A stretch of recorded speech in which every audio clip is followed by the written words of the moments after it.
नमस्कार, मी डॉक्टर संदीप आडके, सोलापूर विचार मंचचा सदस्य। आज मी तमाम सोलापूरकरांना जो त्यांच्या अत्यंत जिव्हाळ्याचा आणि गरजेचा प्रश्न आहे की सोलापूरची होडगी रोड विमानसेवा सुरू होणार की नाही, तर त्याबद्दल ज्या आत्ता काही लेटेस्ट घडामोडी आहेत आणि जी सोलापूर महानगरपालिकेने ही जी ऑर्डर दिलेली आहे 27/4/2023 रोजीची, तर ती माझ्या हातात आहे की या ऑर्डरमध्येच कॉर्पोरेशनच्या ज्या आयुक्त आहेत सौ शीतल तेली उगले मॅडम यांनी या सिद्धेश्वर सहकारी साखर कारखान्याची गेल्या काही दिवसामध्ये हायकोर्टाची जी काही ऑर्डर होती 31/5/2022ची, त्या ऑर्डरच्या डायरेक्शननुसार त्यांची फेरसुनावणी घेऊन ही अतिशय डिटेल ऑर्डर त्यांनी पास केलेली आहे। त्या ऑर्डरमध्ये सुरुवातीलाच सब्जेक्टमध्ये लिहिलेलं आहे की इल्लीगल कोजनरेशन चिमणी, म्हणजे पहिलाच सेंटेन्समध्ये त्यांनी दाखवलेलं आहे की सोलापूरचे जे काही सिद्धेश्वर सहकारी साखर कारखाना आहे त्याची चिमणी जी आहे 92 मीटरची अनधिकृत कोजनरेशन चिमणी ती पूर्णतः बेकायदा आहे। आणि या ऑर्डरमध्ये अतिशय काही ठळक मुद्दे आहेत ते त्यांनी सांगितलेले आहेत की सिद्धेश्वर कारखान्याची जी 92 मीटरची कोजनरेशन चिमणी आहे ती 100% बेकायदा आणि अनधिकृत आहे, ती कोणत्याही परिस्थितीत नियमित करता येणार नाही।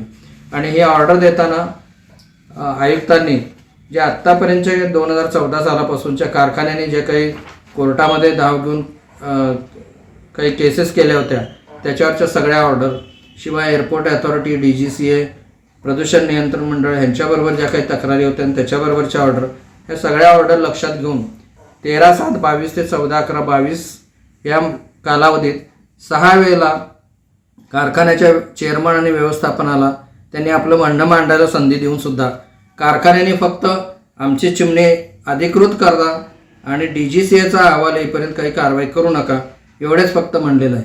त्यांची जर चिमणी ते जर छातीटोकपणे सांगत होते की आमची चिमणी ही अधिकृत आहे, सर्व परवानग्या घेऊन बांधलेल्या आहेत, ती चिमणी कोणीही धक्का लावू शकत नाही किंवा पाडू शकत नाही, हे जर होतं तर त्यांना इतक्या 6 वेळेला चान्स देऊन सुद्धा त्यांना त्यांची चिमणी अधिकृत कशी आहे हे सिद्ध करायचे त्यांनी संधी का दवडली, हा प्रश्न आहे।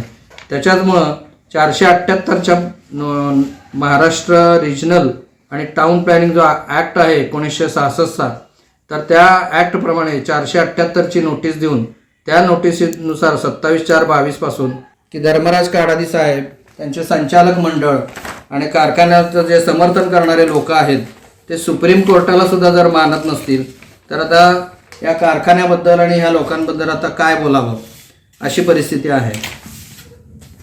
त्याच्या पुढे जाऊन यावेळेला सोलापूरच्या जे काही साखर आयुक्तालयाचं कार्यालय आहे त्यांनी या कारखान्याला क्रशिंगचा परमिशन देऊ नये म्हणून पुण्याच्या साखर आयुक्तांना यांच्याकडे 5 त्रुटी आहेत, जसं काही यांनी काही शेतकऱ्यांचे अजूनही पैसे दिलेले नाही आहेत वगैरे, अशा काही त्यांच्यावर 5 त्रुटी होत्या असं स्पष्ट लेटर दिलेलं असताना सुद्धा पुण्याचे जे साखर आयुक्त आहेत गायकवाड, त्यांनी याला बिनदिक्कतपणे यावर्षी गाळपाचं परमिशन दिली। हे एवढं सगळं अनधिकृत काम हे नेहमीच काडादी साहेब आणि त्यांचे समर्थक हे ठेवत असतात।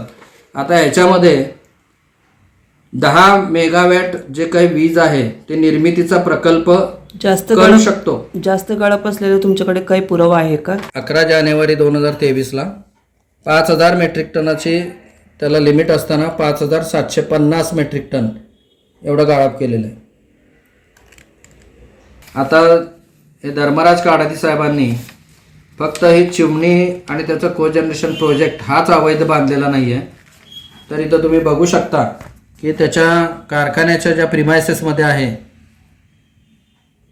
काडादी सांस्कृतिक भवन, ह्याच्यावर कॉर्पोरेशन दरवर्षी अवैध बांधलाय म्हणून दुप्पट कर आकारतं। जवळपास 16 लाख रुपये कर त्या काडादी सांस्कृतिक भवनाकडनं कॉर्पोरेशन हे दरवर्षी घेतं आहे।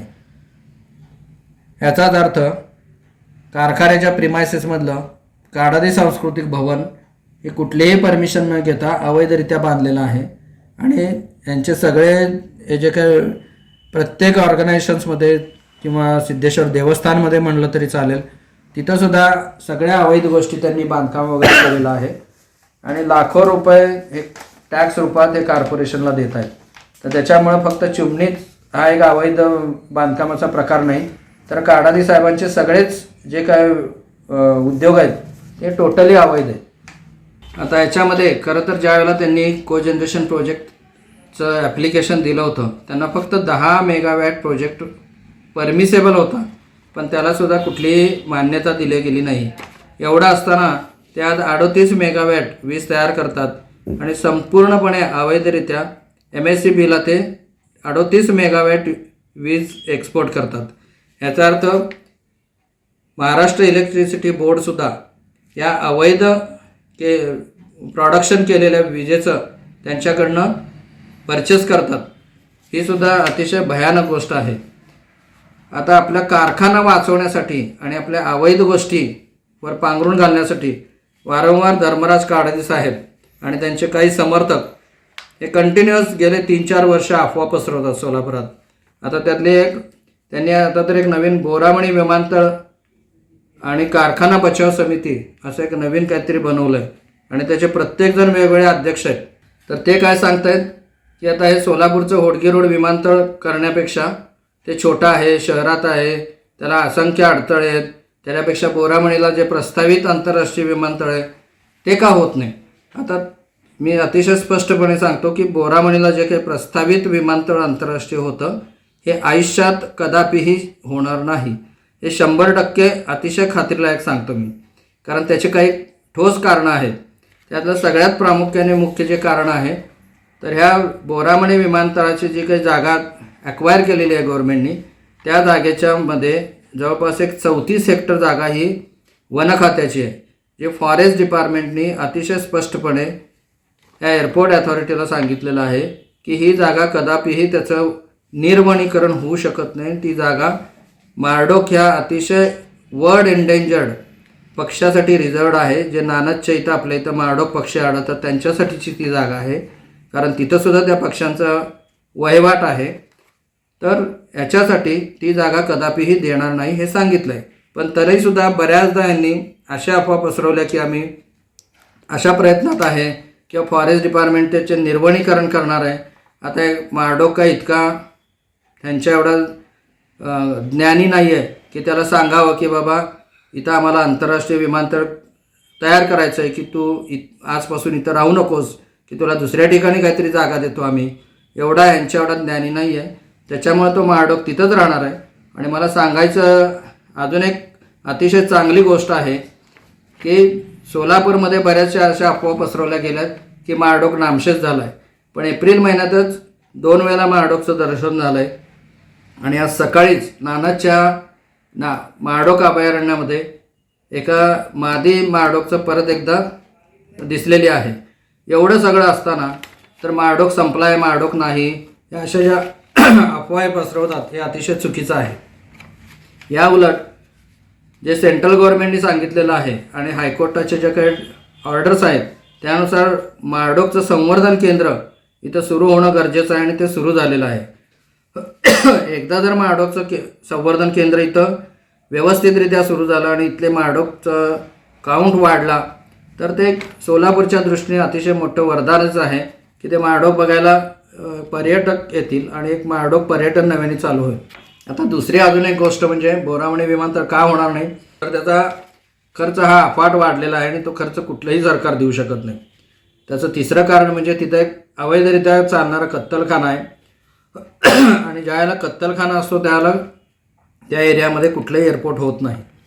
आणि सगळ्यात महत्त्वाची गोष्ट म्हणजे सध्या सोलापूरला डोमेस्टिक एअरपोर्टची गरज असताना आंतरराष्ट्रीय एअरपोर्टची गरज अजिबात नाही आहे. त्यांची अजून एक मोठी अफवा म्हणजे आमची चिमणी वैध आहे, पण तिथले शेजारची NTPCची जी चिमणी आहे तीसुद्धा अवैध आहे, मग त्या चिमणीला का पाडत नाही. आता NTPCची चिमणी हा गव्हर्नमेंटचा प्रोजेक्ट आहे. ती चिमणी सोलापूर होडगी रोडपासून सुमारे 10 ते 12 किलोमीटर लांब असून या होडगी रोडच्या रनवेमध्ये येत नाही आणि जवळपास 3 वेळेला NTPCच्या लोकांनी ही आमची चिमणी वैध आहे याचे स्पष्टीकरण दिलेले आहेत. एवढं असतानासुद्धा काडादी आणि त्यांचे समर्थक नेहमी NTPCला याच्यामध्ये या भांडणामध्ये ओढून आणत असतात। आता तर त्यांनी एक नवीनच हे केलं आहे की DGCAने नवीन अहवालामध्ये 106 अडथळे आहेत ही एक मोठी अफवा पसरवली आहे। आता जर याचे 106 अडथळे आहेत विमानतळाला होडगी रोड, तर त्यांनी तसं काही पत्र किंवा अहवालाची प्रत काहीतरी दाखवणं गरजेचं होतं। हे 106 अडथळे आहेत, हे कुठनं काढले त्यांनी? यातला सगळ्यात मोठा अडथळा आहे फक्त आणि फक्त सिद्धेश्वर सहकारी साखर कारखान्याची 92 मीटरची अनधिकृत कोजनरेशन चिमणी। त्याच्या व्यतिरिक्तचे जे थोडेफार अडथळे असतील पण ते मायनर आहेत आणि ते एका दिवसात काढण्यासारखे आहेत, पण 106 अडथळे आहेत हे धर्मराज काडादी छातीटोकपणे सांगतात, त्यांचे समर्थक सांगतात। हे दादांत खोटं आहे। याच्यावर त्यांनी गेल्या वर्षी त्यांच्या काहीतरी सार्वजनिक सभेत कारखान्यातर्फेच आपण एअरलाईन्स सुरू करू आणि 2 विमानं घेऊ असं एक काहीतरी पालुपत त्यांनी चालू केलं होतं। आता हा सिद्धेश्वर सहकारी साखर कारखाना हा फक्त साखर प्रोडक्शनसाठी आहे काय विमानं घेऊन ते एअरलाईन्स सुरू करण्यासाठी आहे? जिथं हा कारखाना कोट्यावधी रुपये तोट्यात आहे, त्याच्या सभासदांना वेळेवर पैसे देता येत नाहीत, कामगारांचे पैसे देता येत नाहीत, तर या ठिकाणी यांना विमानं घेऊन ते सुद्धा अवैधरित्या चालवायचे आहेत का? आणि ते विमानं जर घ्यायचे होते आणि एअरलाईन्स सुरू करायची होती तर माझा एक थेट प्रश्न आहे धर्मराज काडादी साहेबांना, तर ते तुमचे विमानं कुठं विरले? हवेत विरले का? त्याचबरोबर ते एका साईडने 1 साईड लँडिंग आणि 1 साईड टेक ऑफ हे सुद्धा त्यांनी बऱ्याचदा आणि त्यांच्या समर्थकांनी सांगितलं आहे। आता जर DGCA airport authority of India हे जर धर्मराज काडादी आणि त्यांचे जे कोणी समर्थक आहेत ते त्यांच्या नियमाप्रमाणे चालत असले असते तर बऱ्याच काही चांगल्या गोष्टी घडल्या असत्या। तर त्याच्यामुळं हे जे काही सगळे 106 अडथळे आहेत, 1 side take off 1 side landing किंवा आम्ही 2 विमानं घेऊन एअरलाईन्स सुरू करू, हे सगळ्या बालिशपणाच्या गोष्टी आहेत। त्याच्याबरोबरच आता चिमणी पडणार ही गोष्ट आता काडादी साहेबांना आणि त्यांच्या समर्थकांना पक्की माहिती झालेली आहे। तर त्या बाबतीत त्यांनी आपली चिमणी कशी वैध आहे किंवा त्या बाबतीत त्यांचं आत्तापर्यंत कुठलंही वक्तव्य आलेलं नाही आहे। त्याउलट 1 जूनच्या 12 तारखेपर्यंत त्यांची मुदत संपेल आणि ते काही स्वतःहून चिमणी पाडणारच नाहीत कदापि, कॉर्पोरेशन ती चिमणी पाडेल आणि चिमणी पाडल्यानंतर पुढं काय हा एक मोठा प्रश्न सगळेजण विचारतात, काय होईल? चिमणी पाडल्यानंतर DGCA होडगी रोडचं जे लायसन्स सस्पेंड केलं आहे त्यांनी ते परत ते देतील आणि हैदराबाद आणि बेंगलोरचे जे काही सेक्टर्स आहेत, सोलापूरला लकीली उडान स्कीम ही ॲप्लिकेबल आहे। उडान स्कीममध्ये कुठल्याही माणसांना 1500 ते 2000 मध्ये स्वस्तामध्ये तिकीटं मिळतात। इथले लोक सगळ्या लोकांना विमानसेवेची गरज आहे, तर त्यांना दळणवळणासाठी किंवा कुठल्याही गोष्टीसाठी बाहेरच्या लोकांना सोलापुरात येता येईल, इथल्या लोकांना बाहेर जाता येईल आणि पुढं बाकीच्या सेक्टरमध्ये मुंबई दिल्ली वगैरे अशी फ्लाईट्स चालू होतील। आज मला सांगायला अतिशय लाज वाटते की आपल्यापेक्षा छोट्या छोट्या ठिकाणी कोल्हापूरला वगैरे 31 फ्लाईट्स आहेत, विजापूरला फ्लाईट्स आहेत, नाशिकला फ्लाईट्स आहेत। आपल्या मागून ही छोटी छोटी जी काही शहरं होती ती पुढं निघून चाललीत, पण आज इथं एवढं पोटेन्शियल असून, इतकं मॅनपॉवर स्किल्ड असून, इथले जे मुलं आहेत तेवढी शिकलेली असून त्यांना आज आपल्या नोकरीसाठी पुणे, मुंबई, बेंगलोर, हैदराबाद या ठिकाणी जावं लागतं आहे आणि सोलापूर भकास होत चाललं आहे। तर हे जे होडगी रोड विमानतळ आहे हे सुरू झालं तर इथं आपोआपच IT आणि बाकीचे उद्योगधंदे येणार आहेत। इथली जी कॉटन इंडस्ट्री आहे, चादर आणि टॉवेल्स ही भरभराटीला येईल। जे काही रेडीमेड गारमेंटचा नव्याने उद्योग आहे तो सुद्धा अजून वाढेल। मेडिकल हब होईल सोलापूर, ते वाढेल। बाहेरनं पेशंट्स येतील, बाहेरच्या देशातले पेशंट येतील, ते जे काही फॉरेन एक्सचेंज आणि पैसा आहे तो सोलापुरातच सर्क्युलेट होईल। तसंच जे काही पर्यटन आहे सोलापूरला सिद्धेश्वर, पंढरपूर, तुळजापूर, अक्कलकोट, गाणगापूर हे असे बरेच पर्यटनाचे 5 धार्मिक आध्यात्मिक स्थळं आहेत, तर ते पर्यटनाला चालना मिळेल, लोक जास्त येतील। तसंच इथलं मारडोकचं जर संवर्धन झालं तर मारडोकच्या पर्यटनासाठी लोक येतील, त्याच्यामुळं हॉटेल, दळणवळण, शॉपिंग या बऱ्याचशा काही गोष्टी वाढतील आणि आज जे सोलापूरचं पॉप्युलेशन जवळपास 30-35 लाख असायला पाहिजे होतं ते केवळ 10-12 लाख वर आलेलं आहे। तर ते पॉप्युलेशन वाढेल। इथलं जे काही लोकांनी नाव कमवलेलं आहे सोलापूरचं, हे आंतरराष्ट्रीय दर्जाचं शहर आहे, त्याची जी काही ख्याती आहे, एकेकाळी म्हणत होते लोक की सोलापुरातनं सोन्याचं धूर निघतोय, ती परिस्थिती 100% पुन्हा आपण आणू शकतो. आणि त्याच्यासाठी सोलापुरातल्या सगळ्या लोकांनी सोलापूरचं होडगे रोड विमानतळ हे कसं सुरू होईल, त्यासाठी सोलापूर विचारमंचतर्फे आम्ही जो काही गेले 4 वर्ष झाले, मी आणि माझे जे काही सर्व सहकारी आहेत, तोबडे साहेब आहेत आणि बाकी बरेच जण आहेत, हे जे आम्ही जीव ओतून प्रयत्न करतो आहे, ते आमचं कुणाशी वैयक्तिक वैर नाही आहे, पण केवळ आणि केवळ सोलापूरची होडगे रोड विमानसेवा सुरू व्हावी आणि इथले जे काही सोलापूरची गेले 20-25 वर्षात पिछाड झालेली आहे, ते पिछाड भरून निघून पुन्हा एकदा सोलापूर हे अतिशय संपन्न गाव व्हावं, आंतरराष्ट्रीय कीर्तीचं गाव, मोठं शहर व्हावं. त्याचबरोबर इथले जे काही प्रलंबित प्रश्न आहेत, पाण्याचे असतील, दळणवळणाचे असतील, ते आपोआप हे विमानसेवा सुरू झाल्यावर ते बाकीचे प्रश्नसुद्धा पटकन सुटतील आणि लोकांना आज खाण्यापिण्या राहण्यासाठी ट्रान्सपोर्टेशनसाठी जे काही झगडावं लागतं आहे पाण्यासाठी, ते सगळे त्यांचे जे काही लोकांचे जे काही हाल होत आहेत सोलापुरात. आणि विशेष म्हणजे मला एक सांगावं वाटतं की आम्ही एवढे 3 ते 4 वर्ष झगडतो आहे, पण एकाही लोकप्रतिनिधींनी याच्याकडे डुंकून बघितलं नाही, आम्हाला कधी मदत केली नाही, तो कुठल्याही पक्षाचा असू दे. ही सुद्धा अत्यंत वाईट गोष्ट आहे. तर ते पुढच्या निवडणुकीमध्ये लोक ठरवतील की कुणाला निवडून द्यावं, कुणाला हे करावं. तर हे लोकप्रतिनिधींच्या दृष्टीने सुद्धा अतिशय वाईट आहे. पण सोलापूरकरांनी आपल्या हक्कासाठी सोलापूर विचारमंचच्या आमच्या पाठीशी राहून ही चिमणी कशी पडेल, कारण ती टोटली अवैध आहे. आणि अजून एक गोष्ट मी अतिशय क्लिअर करतो की ही कोजनरेशनची चिमणी आहे. ही पडल्याने कुठल्याचं कुठलंही नुकसान होणार नाही. त्याच्या ज्या आधीच्या 30 मीटरच्या 2 चिमण्या आहेत, त्याच्यावर 5,000 मेट्रिक टन सिद्धेश्वर साखर कारखाना गाळप हे पुढंसुद्धा करत राहील.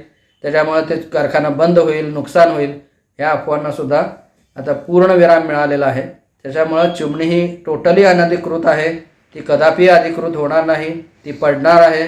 आणि सोलापूरची होडगे रोड विमानसेवा ही आता दृष्टिक्षेपात आली. ही एक अतिशय शेवटची आणि चांगली गोष्ट होत आहे. तर त्यात सगळ्यांनी आम्हाला सहभाग द्यावा ही नम्र विनंती. धन्यवाद.